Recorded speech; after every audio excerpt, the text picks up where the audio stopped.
Bago ko ipakita yung interior at exterior features ng expander, gusto ko munang magpasalamat sa Mitsubishi Marilao sa pagpayag nila na mag-film ako sa loob ng kanilang showroom.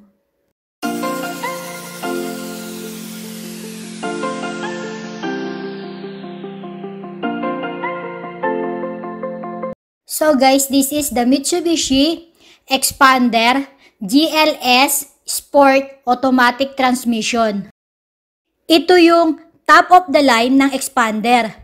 At ang price nito ay 1,175,000. May apat na variant ang Mitsubishi Expander.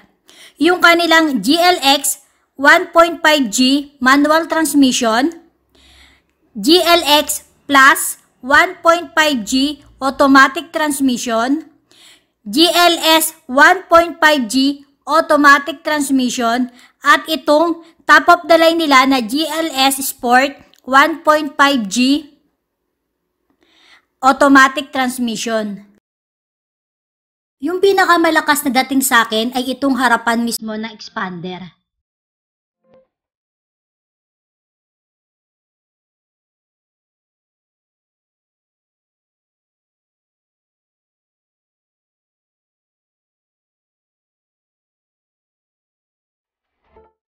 Kung titignan mo tong side na to, ang makikita mo para siyang malaking mata na merong mataray na kilay.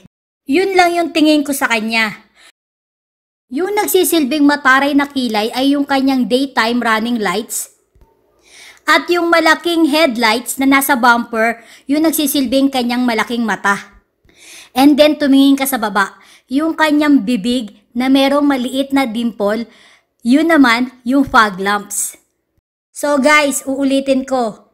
Yun lang po yung pumasok sa isip ko nung makita ko itong side na to ng expander.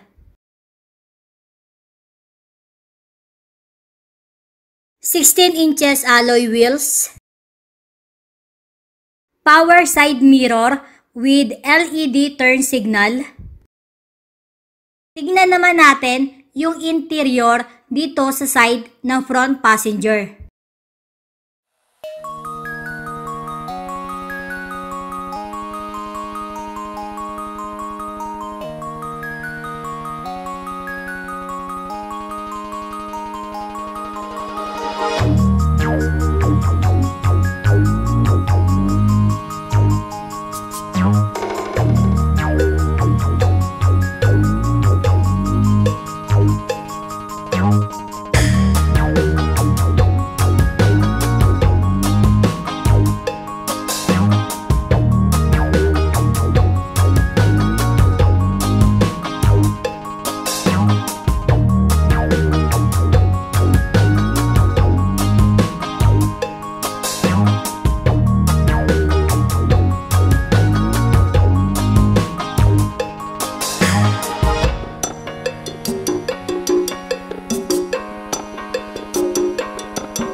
Manual control air conditioning,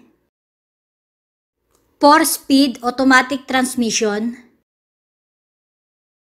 Meron siyang compartment dito na pwede mong paglagyan ng kung anik-anik, and then meron din siyang sarahan.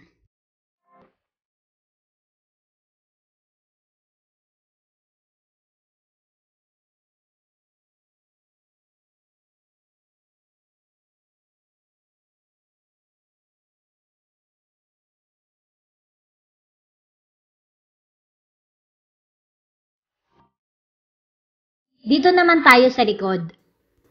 Third row seat to guys na nakatiklop lang. May additional storage siya dito.